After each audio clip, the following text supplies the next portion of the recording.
Good morning, and welcome to St. John's Every Day. This week we've been thinking about saints, and we've been specifically thinking about those that have gone before us. Whether it's Vaughn's reflection on Desmond Tutu, or the example of the psalmist teaching us to praise, or even Will's maths teacher demonstrating an attitude and a way of life that pointed to Jesus. All of these examples have pointed us to think about those that have gone before. But before we get into today's reading, let's take a moment and stop and consider, what is a saint? Is it an old person with a smile, a nice person, someone happily doing a difficult or unpleasant job, a person that just brought you a cup of tea? Is it a dead person who did at least 3 amazing things and got voted for by a church? What is a saint? The word saint, as translated in the New Testament, can be translated as sacred, holy, or more literally, set apart. Other words translated the same way mean things like called ones or invited ones. It's most often used to indicate all those who are being saved.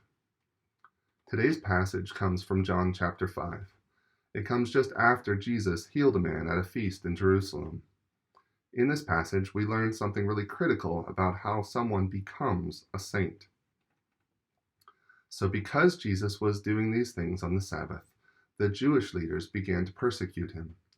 In his defense, Jesus said to them, "My Father is always at his work to this very day, and I too am working." For this reason, they tried all the more to kill him.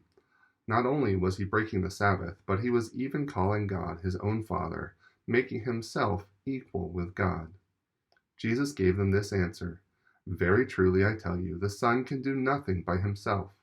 He can do only what he sees his Father doing, because whatever the Father does, the Son also does. For the Father loves the Son and shows him all he does. Yes, and he will show even greater works than these, so that you will be amazed. For just as the Father raises the dead and gives them life, even so the Son gives life to whom he is pleased to give it.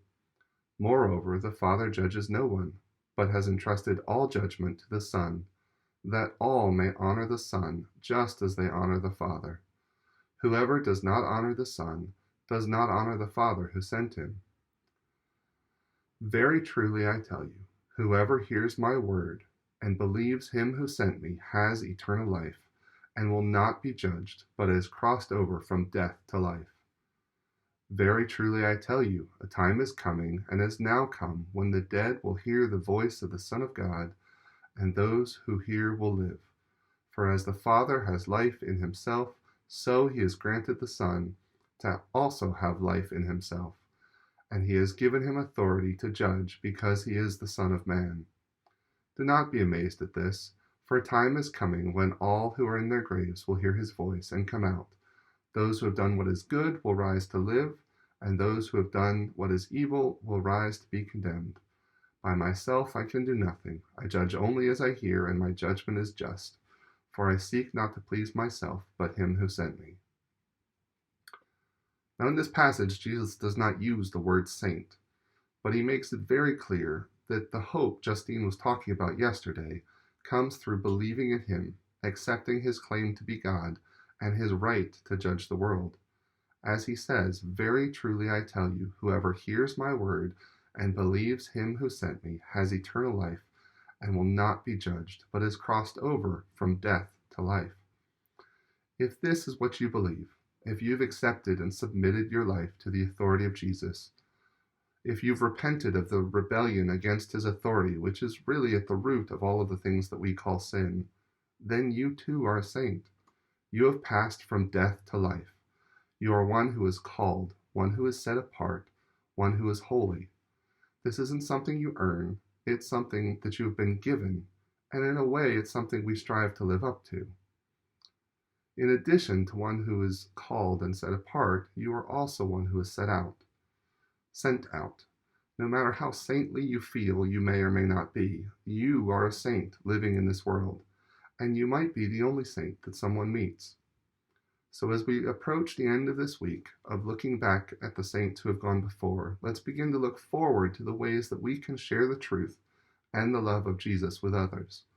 Let's share with them the hope that we have as saints, and the truth that allows them to join the family of God.